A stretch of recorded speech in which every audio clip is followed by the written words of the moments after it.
బాగోటానికి licence ఉంటుంది. బాగోదని కాదండి, పాపం అటు చూడండి, మననే చూస్తే ఒంటరి వాళ్ళకి మనసేమైపోతుంది. కళ్ళను మూస్తే చాలు కనిపించరు ఇంకెవరు, కిందటి జన్మల మీరు తప్పక పిల్లి పుట్టుంటారు.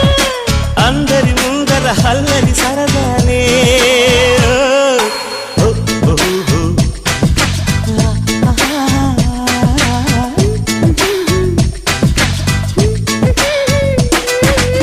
ఇంటికెళదాం బదవమ్మో.